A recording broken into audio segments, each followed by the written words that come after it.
Hello everyone, आप सभी का अपने यूट्यूब चैनल सीटेड वाला में फिर से एक बार स्वागत है। दोस्तों बंधु, आज हम डिस्कस करने वाले हैं बहुत ही इंपॉर्टेंट थ्योरी, जिनका नाम है दोस्तों जीन पियाजे। नाम तो सुने ही होंगे दोस्तों कि जीन पियाजे। इस वीडियो में हम लोग जानने वाले हैं दोस्तों जीन पियाजे ने कौन सा सिद्धांत दिया था और जीन पियाजे से आप लोगों का एग्जाम में किस प्रकार का ऑब्जेक्टिव क्वेश्चन आता है, ठीक है, या फिर पूछा जाएगा किस प्रकार का ऑब्जेक्टिव क्वेश्चन। ठीक है दोस्तों, तो चलिए दोस्तों वीडियो को शुरू करें। वीडियो को शुरू करने से पहले दोस्तों यदि हमारे चैनल पर आप लोग नए हैं तो दोस्तों हमारे चैनल को ज़्यादा से ज़्यादा सब्सक्राइब कीजिए, लाइक कीजिए और अपने दोस्तों के साथ इसे शेयर कीजिए, क्योंकि आपका एक प्यारा सा लाइक करना ही हमारा मेहनत का फल होता है दोस्तों। तो चलिए दोस्तों वीडियो को शुरू कर रहे हैं, ठीक है। नंबर फर्स्ट दोस्तों की जीन पियाजे ने जो सिद्धांत दिया है दोस्तों उसका नाम है संज्ञानात्मक विकास का सिद्धांत। जीन पियाजे ने कौन सा सिद्धांत दिया है दोस्तों? संज्ञानात्मक विकास का सिद्धांत। वहां पे ये नहीं बोल देना है सर कि झुकी झुकी नजर तेरी कमाल करेगी, उठी जो एक बार तो 100 सवाल करेगी, उस सिद्धांत दिया है नहीं दोस्तों। जीन पियाजे ने कौन सा सिद्धांत दिया है? संज्ञानात्मक विकास का सिद्धांत दिया है। चलिए दोस्तों आगे बढ़ रहे हैं क्वेश्चन नंबर 1 में।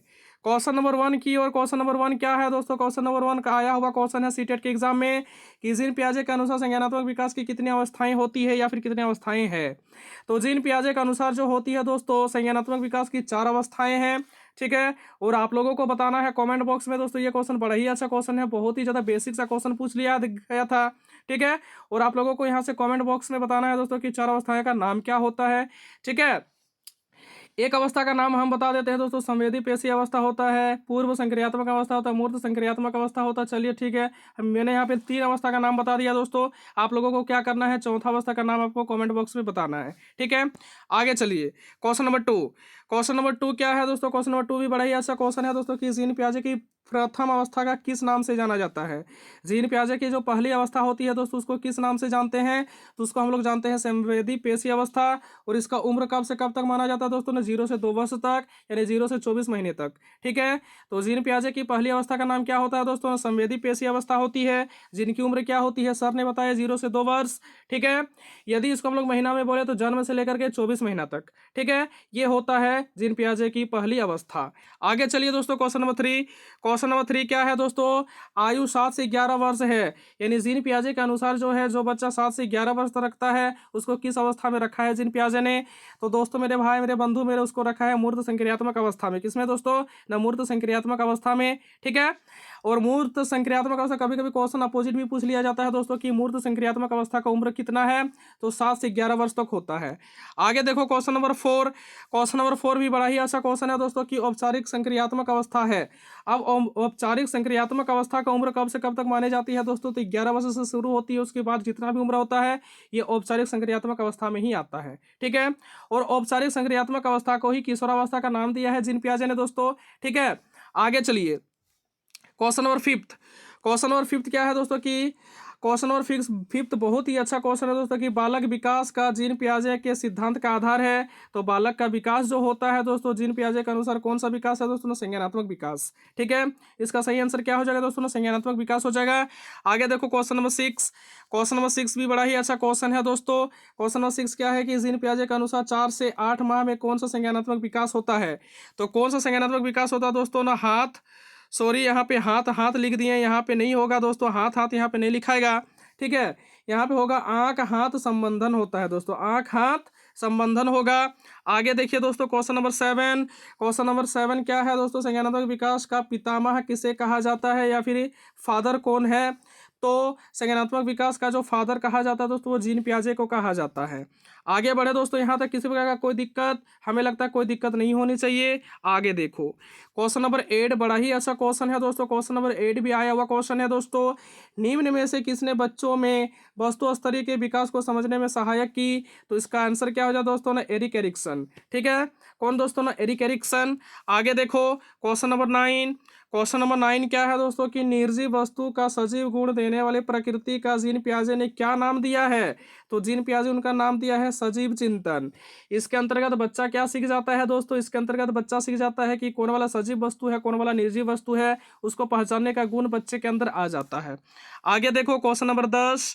क्वेश्चन नंबर 10 क्या है दोस्तों कि बालकों को सर्वाधिक उचित काल कौन सा होता है जब वे विस्फोट और तनाव में होते हैं? तो कौन अवस्था को विस्फोट की अवस्था कहा जाता है दोस्तों? ना किशोरावस्था को विस्फोट का अवस्था कहा जाता है, ठीक है।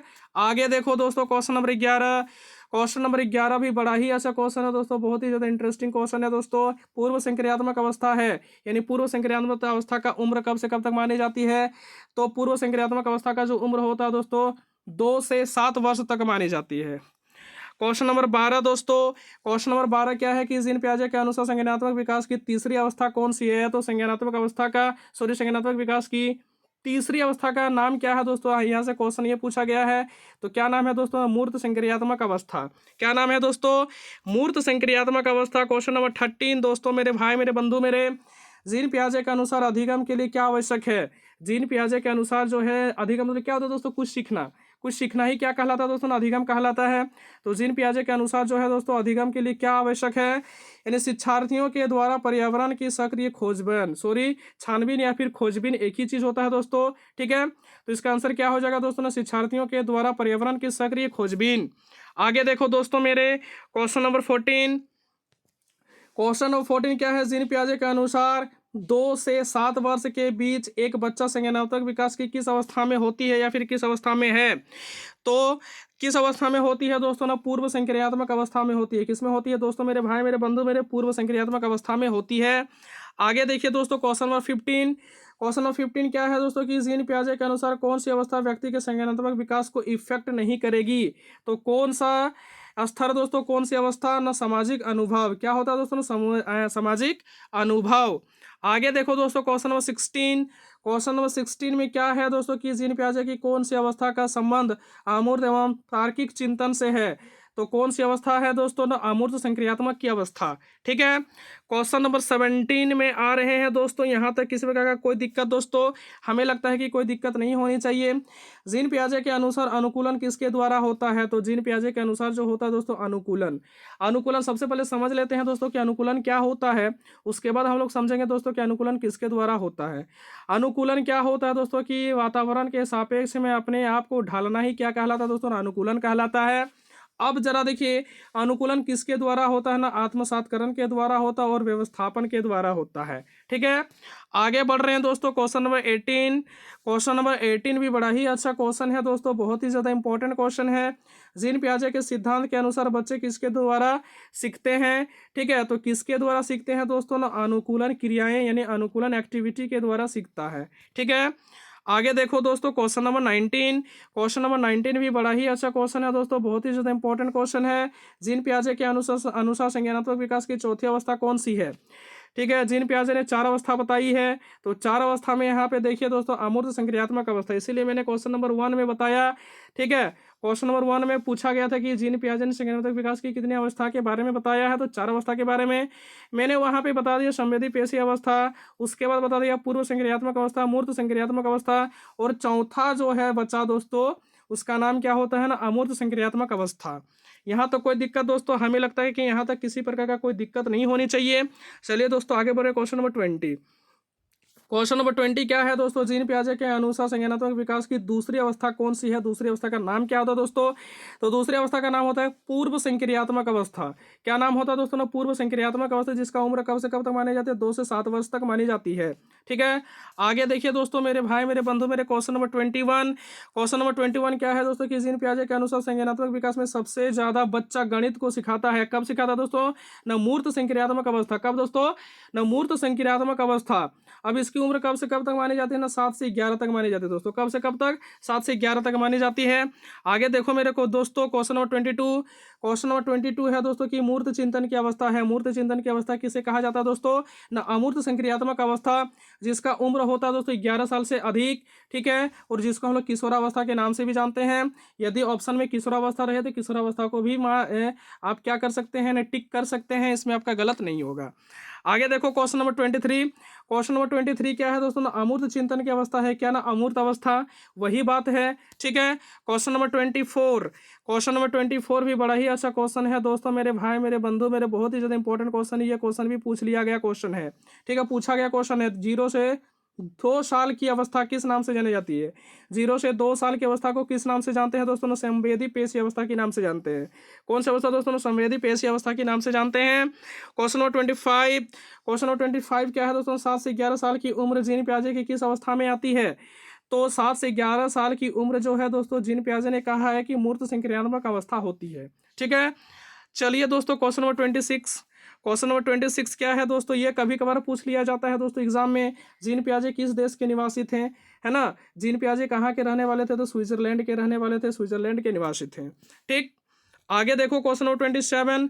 क्वेश्चन नंबर 27 क्या है दोस्तों कि अवस्था का सिद्धांत किसने दिया है ना, अवस्था का सिद्धांत दिया है जीन पियाजे ने। किसने दोस्तों, जीन पियाजे ने। ठीक है, क्वेश्चन नंबर 28, किस अवस्था में बच्चा इंद्रियों के माध्यम से सीखता है। तो इंद्रियों के माध्यम से सीखता है दोस्तों जब बच्चा रहता है संवेदी पेशी अवस्था, जिसको इंद्रिया कामक भी कहा जाता है। इसका उम्र 0 से 2 वर्ष तक मानी जाती है। ठीक है, क्वेश्चन नंबर 29। क्वेश्चन नंबर 29 क्या है दोस्तों कि विकासात्मक सिद्धांत किस मनोविज्ञान ने दिया है। ये भी बहुत ही ज़्यादा इंपॉर्टेंट क्वेश्चन है दोस्तों, विकासात्मक सिद्धांत। ठीक है, और याद रखिएगा दोस्तों कि संज्ञानात्मक विकास के सिद्धांत को ही हम लोग विकासात्मक सिद्धांत बोलते हैं, और संज्ञानात्मक विकास के सिद्धांत को किसने प्रतिपादित किया है, किसने दिया है, जीन पियाजे। तो इसका भी आंसर क्या हो जाएगा दोस्तों, जीन पियाजे। ठीक है, उम्मीद करते हैं दोस्तों कि आप लोगों को यह वीडियो पसंद आया होगा दोस्तों, और वीडियो पसंद आया तो दोस्तों वीडियो के अंत में प्यारा सा लाइक जरूर कीजिएगा, और चैनल को सब्सक्राइब करना ना भूलिएगा दोस्तों, और इस वीडियो को अपने दोस्तों के साथ शेयर करना भी ना भूलिएगा। ठीक है, तो चलिए दोस्तों आज की इस वीडियो में हम लोग इतना ही डिस्कस करते हैं, मिलते हैं नेक्स्ट वीडियो पर। तब तक के लिए आप लोगों का बहुत बहुत धन्यवाद वीडियो को अंत तक देखने के लिए, और वीडियो के अंत में दोस्तों जय हिंद जय भारत।